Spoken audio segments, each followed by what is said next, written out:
Welcome everyone, this is your host Abraham L. Jaguar, a professional game master. This is the continuation of my review series featuring Neurodrive Origins. If you haven't seen the other parts of my review series featuring this True D6 standalone isekai fantasy tabletop role-playing game, please check out the playlist in the description below. This time we are going to continue talking about hazards as well as non-player characters, or rather obstacles and non-player characters. An adventurer's challenges extend beyond merely battling foes. Throughout the journey, you will need to unlock doors and chests while skillfully evading deadly traps. If you have the lock-picking skill, you can attempt to open or close a lock without its key. Of course, locks will vary in complexity. When it comes to doors, you can actually attempt to break down a door if it's possible, but it will make a lot of noise and may alert nearby enemies. You have various levels of difficulty concerning these doors. You have easy, normal, and hard. When it comes to traps, anyone can attempt to spot a trap with an intelligence test, but only those with the trap maker's skill can try to disarm it with a successful dexterity test. Remember, this is a video game environment, this is a virtual world. The trap's difficulty applies both to detecting and disarming it. If everyone in the group fails the required intelligence test to spot a trap, someone will trigger it.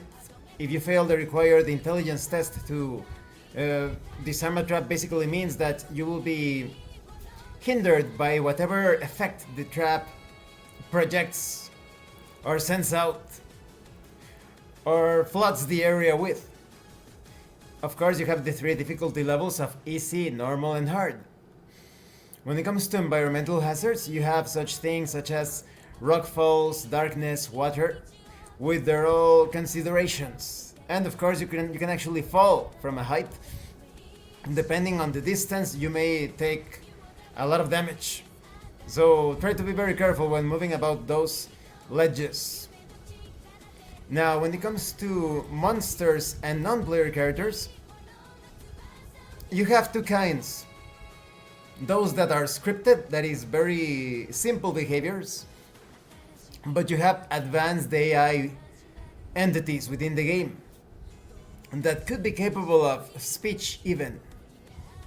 In rare cases, a creature that is normally scripted may instead be an AI, and vice versa, or advanced AI. There are two other types not normally included in the creature list, because you have a complete bestiary in this book.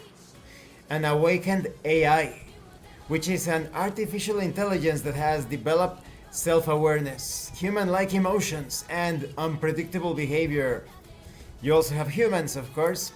They use avatars, but the avatar, the non-player character within the game world, is connected to a real person in real life. You have details on the stat blocks concerning the hit points. If it reaches 0, the monster dies, or health points. You also have the melee attacks and various special effects. Some creatures could also inflict ranged attacks, but when it comes to special powers, abilities, and whatnot, maybe you need to make a test, or you could be affected by paralyzation or some sort of poisoning and the like. Creatures activate like players during their activation, or player characters. They can move up to 6 spaces. With their action, they can either move again and make their melee or ranged attacks, or use some sort of special ability if available. If a creature needs to perform any test, such as freeing itself from a condition or executing any action that could be possible, it always rolls a single die against the number 3. The Game Master may apply disadvantage or advantage based on the situation. You have an entire list of creatures. Not all of them are illustrated. You have a few illustrations, but you have things such as the Angel, the Archmage, the Bandit, the Banshee, the Clay Golem, the Dark Knight, the Bone Lord Demon, the lots of demons, Imp Demon, Insect Demon, Demon, all sorts of demons here in this bestiary. You also have druids, dryads, elementals. You have gelatinous cubes, the giant bats, giant snakes, goblins, harpies, hydras, mummies, owlbears, pixies, slimes, unicorns, tyrannosaurus, will-o'-the-wisp type of entities. All sorts of things for all sorts of situations. And this concludes this part of the review series. In the next part, I am going to talk about the included campaign, because a complete campaign comes in this book from start to finish. That is excellent. And I'm also going to give you my final thoughts on this tabletop RPG. When it comes to obstacles, they do feel like a video game. They are not your typical Dungeons and Dragons affair, especially because you cannot disarm traps unless you have that particular skill set. So if you don't have someone with that capability within your group, you will have to suffer the consequences and perhaps employ some healing items or spells to recover from the consequences.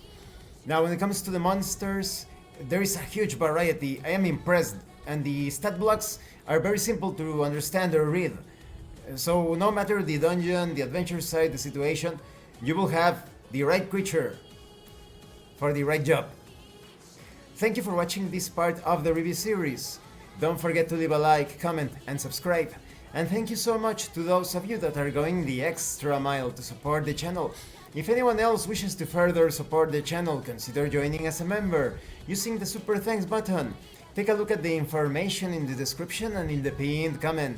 This has been your host, Abraham L. Jaguar, a professional game master. And remember, master roleplay and you will master the game. Once again, thank you and see you later.